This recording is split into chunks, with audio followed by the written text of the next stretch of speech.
कठोपनिषद प्रथम अध्याय प्रथम वल्ली का अंत करने जा रहे हैं आज, और द्वितीय वल्ली का आरंभ भी। जब नचिकेता आत्म तत्व विज्ञान का वर मांगता है तो यमराज उसकी परीक्षा लेने के लिए उसे विभिन्न प्रकार के प्रलोभन देते हैं, उसकी योग्यता की परख करते हैं। अब बालक नचिकेता यमराज से कहता है, न वित्तेन तर्पणीयो मनुष्यो लप्स्यामहे वित्तमद्राक्ष्म चेत्वा जीविष्यामो यावदीशिष्यसि त्वं वरस्तु मे वरणीय स एव। न वित्तेन तर्पणीयो मनुष्यो, मनुष्यो अर्थात मनुष्य वित्तेन धन से न तर्पणीय संतुष्ट नहीं किया जा सकता है। चूँकि मनुष्य का मन ऐसा ही है कि उसे कितना ही धन मिलता जाए वो संतुष्ट होता ही नहीं है, और अधिक पाने की लालसा उसमें बनी रहती है। फिर वह चतुराई से उत्तर देता है, लप्स्यामहे वित्तम अद्राक्ष्म चेत्वा। चेत यदि त्वा तुम्हें अद्राक्ष्म देखा है, तुम्हारे दर्शन किए हैं, तो लप्स्यामहे वित्तम, वित्तम लप्स्यामहे वित्त को प्राप्त करेंगे ही। जीविष्यामो यावदीशिष्यसि त्वं। रही बात लंबे जीवन की तो वो कहता है यावद ईशिष्यसि त्वं, यावद मने जब तक, त्वम ईशिष्यसि तुम समर्थ रहोगे, जीवन देना चाहोगे, तब तक जीविष्यामः जिएंगे। वरस्तु मे वरणीय स एव। तू किंतु मे वरणीय वरः, मेरा मांगने योग्य वर तो स एव वही है, आत्मविज्ञान रूपी वही वर है, वही मुझे प्रदान कीजिए।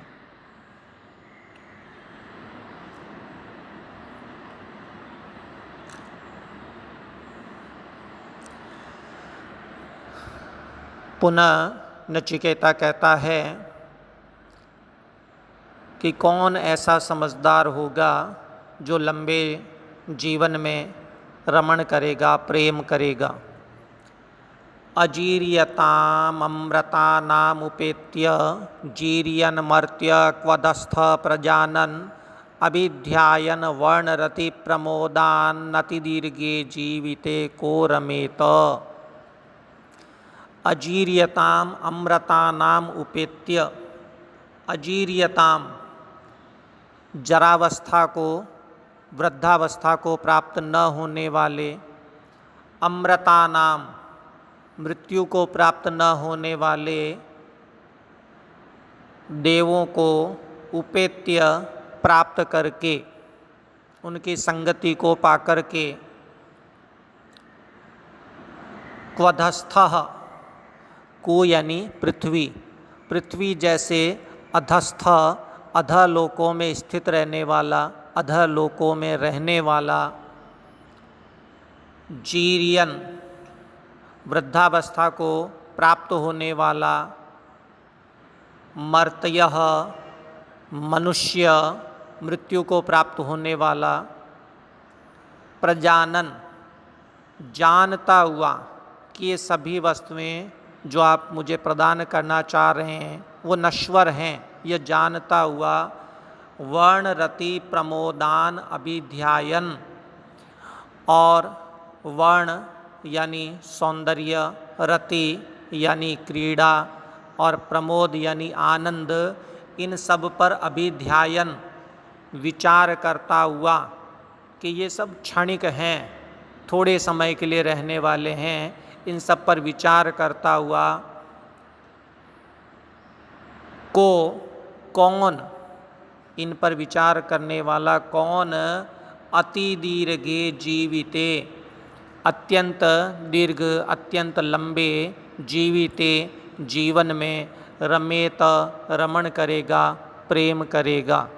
कोई भी विवेकशील प्राणी लंबे जीवन से रमण या प्रेम नहीं करने वाला है।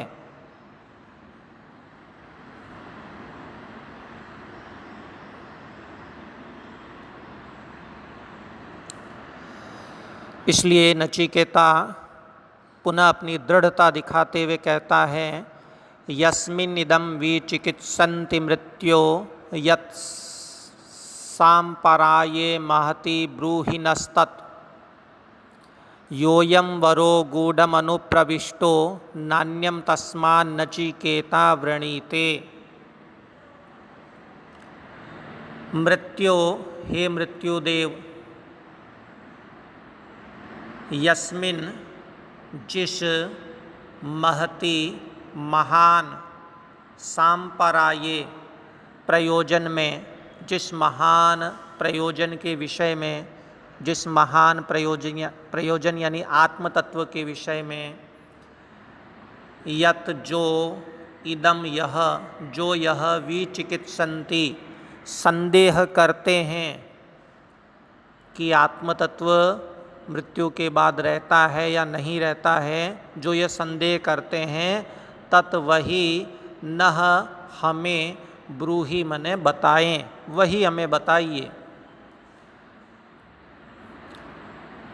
योऽयं, जो यह, वरह, वर, गूढ़मनुप्रविष्ट, सूक्ष्मता को, गूढ़ता को अनुप्रविष्ट प्राप्त हुआ है, जो यह आत्मतत्व का ज्ञान गूढ़ता को प्राप्त हुआ है, वही तो वर है मेरा। नान्यम तस्मात् नचिकेता वृणीते, तस्मात् इसलिए, न अन्यम, अन्यम, अन्यम यानी अन्यम वरम, दूसरे वर को, किसी और वर को, नचिकेता न वृणीते, नचिकेता वर्ण नहीं करता है, वर के रूप में नहीं मांगता है। यहाँ प्रथम अध्याय की प्रथम वल्ली समाप्त होती है। 39 मंत्र इसमें हैं, 29 मंत्र। अब हम द्वितीय वल्ली में आगे बढ़ते हैं। अथ प्रथमाध्याय द्वितीय वल्ली। अब प्रथम अध्याय में दूसरी वल्ली प्रारंभ हो रही है।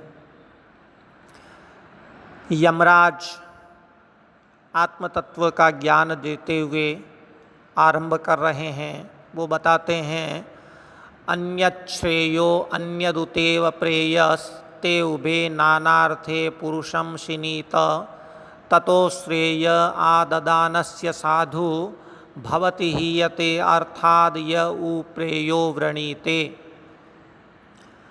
अन्यत श्रेयो, अन्यत श्रेय, अन्यद उतेव प्रेय। यमराज कहते हैं कि श्रेय, श्रेय का मार्ग, मोक्ष का मार्ग, मोक्ष का साधन, अन्यद एव, अन्य ही होता है, और अन्यद उतेव प्रेय, और उत और प्रेय, प्रेय का साधन, अभ्युदय का साधन, लौकिक उन्नति का साधन, अन्यद एव, अन्य ही होता है। दोनों के साधन अलग अलग हैं। प्रेय, प्रेय यानी मोक्ष, जो पारलौकिक उन्नति है, उसका साधन आत्मतत्व का ज्ञान है। प्रेय लौकिक उन्नति, लौकिक अभ्युदय, उसका साधन यज्ञादि कर्म है। अब कहते हैं, ते उभे, वे दोनों, श्रेय और प्रेय दोनों, दोनों साधन, नानार्थे, अलग अलग अर्थ में, अलग अलग प्रयोजन में, आत्मतत्व का साधन अलग प्रयोजन में यानी मोक्ष के प्रयोजन में, और यागादि कर्म जो है वो नानार्थे अलग प्रयोजन में यानी लौकिक उन्नति में पुरुषम सीनीत पुरुष को बांधते हैं। अब इन दोनों में किसको ग्रहण करने वाले का कल्याण होता है? तत्तयो हो, उन दोनों में से प्रेय और श्रेय, मोक्ष यानी पारलौकिक उन्नति और प्रेय यानी लौकिक अभ्युदय, इन दोनों में श्रेय आददानस्य साधु भवति। श्रेय आददानस्य, श्रेय को ग्रहण करने वाले मोक्ष के साधन आत्म तत्व को आददानस्य ग्रहण करने वाले का साधु भवति कल्याण होता है। और और जो प्रेयो वृणीते, प्रेय का वर्ण करता है, लौकिक अभ्युदय के साधन को मांगता है, वह अर्थात अर्थ से, परम पुरुषार्थ से, परम प्रयोजन से यानी मोक्ष से हीयते, हीयते विमुख हो जाता है, हीन हो जाता है, दूर हट जाता है। इसलिए श्रेय और प्रेय में से श्रेय का वर्ण करना चाहिए। ओम इति शम कल्याणम भवतु पुनर्मिलाम।